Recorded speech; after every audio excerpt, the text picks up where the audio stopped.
Hey everyone, so I wanted to do this video on why you don't have to be thinking positive all the time for your manifestation to show up, because first of all, it's just not possible. Like, we're all human, we all get triggered sometimes, we all have doubt, so it's just not humanly possible to maintain that state of positivity throughout our entire life.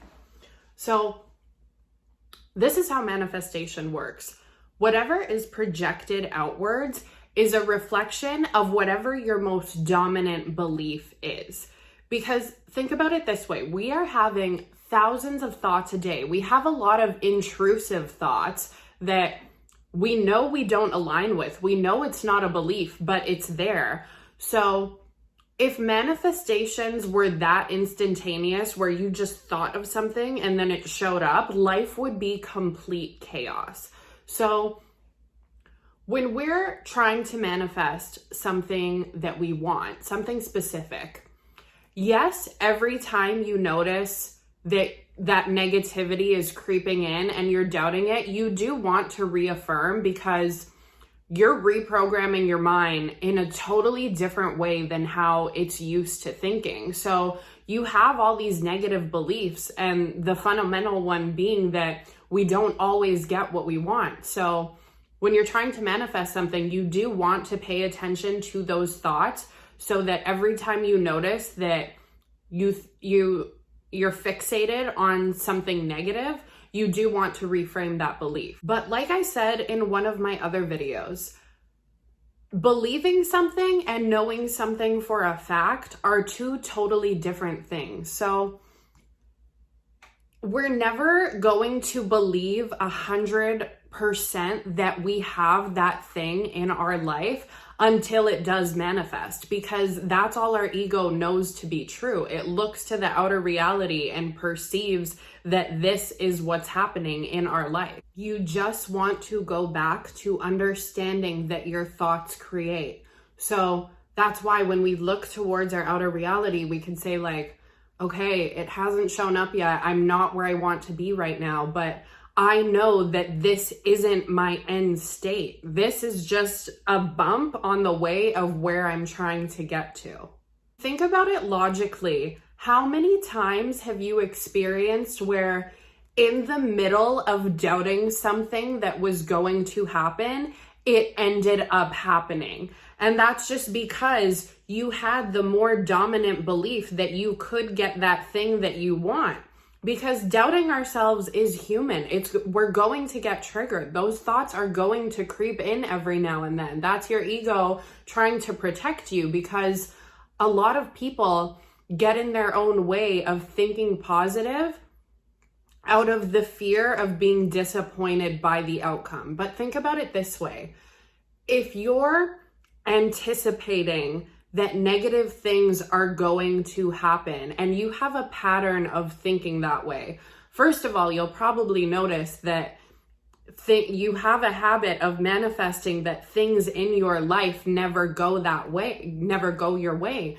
And that's why you have those thoughts on loop, because that's all your past evidence knows based on your personal experiences. So when we get in our own way, and we have this fear of thinking about positive things and being hopeful for a good outcome because we fear being disappointed, the point that I just want to emphasize, all that's doing essentially is, so your anxiety comes from something that hasn't even happened yet.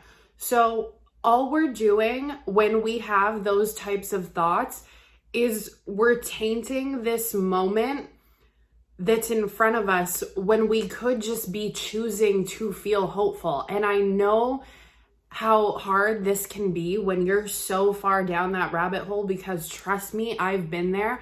But think about it this way. If bad things are going to happen, regardless of if you've prepared yourself mentally for the worst or not, when bad things happen, they're going to affect us negatively, whether or not we were hopeful for a good outcome or we were anticipating it, because we have a pattern of always preparing for the worst. So instead of trying to mentally talk your mind into preparing for something bad to happen, because we're still gonna feel like shit, whether or not we were expecting it or not. We could at least enter that state now of being hopeful for the best. And this is where the idea that making your state of mind contingent on, like, you want to be in a positive state of mind because you believe that a positive frame of thinking is the only way that you're going to manifest something in, you're putting whatever you're trying to manifest on a pedestal and forgetting that it all starts with you. And that's where the self-love, the self-concept practices come in.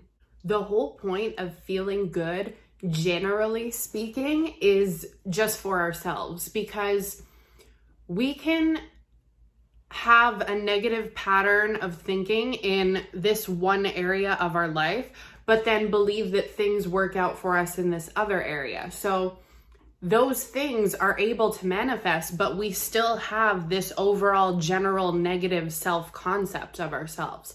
So when you're trying to feel good, depending on whatever state you're in currently, the idea of what feels good is going to feel very different. So this is where we're neutral. So your thoughts surrounding whatever's going on in your life, you're like, okay, I'm okay where I'm at now. Yes, there's things that I want. Yes, there's things that I'd still like to manifest, but I'm okay where I'm at. Ideally, we want to be at least here at the minimum. And then you're up here. You're thinking about how great your life is. You're feeling hopeful about all your manifestations. So you're like on a high. Now, when we're deeply, deeply consumed in negative thinking, then the idea from going down here to all the way up here sounds exhausting and unattainable. And when we're trying to get out of that, the things that you would tell somebody from this state of neutrality to feel better are going to be different than somebody who's feeling very negative about themselves and their circumstances. So when we're consumed in this negativity and somebody tells us, just meditate, just think positive things, put on a good movie, like, hearing that usually doesn't feel good to us when we're in that state, because we're already so far down the rabbit hole that the idea of positivity is just so unachievable for our mind to conceive. So when you're all the way down here, your sole job is to do things that feel better. Take baby steps. So what feels good when you have all this negative pent up sad energy or anger? Crying, letting it out feels good. Venting feels awesome. Listening to angry music that validates whatever pain you're experiencing, that all feels better. So the idea when we're in this negative frame of thinking, we just want to feel better to at least pull us to this state of being neutral, and then positive thinking becomes much more attainable. Your doubts, your anxiety, whatever is causing you to feel pain, that is all valid, but it does not define you. So feel whatever you need to feel that feels better for you in that moment.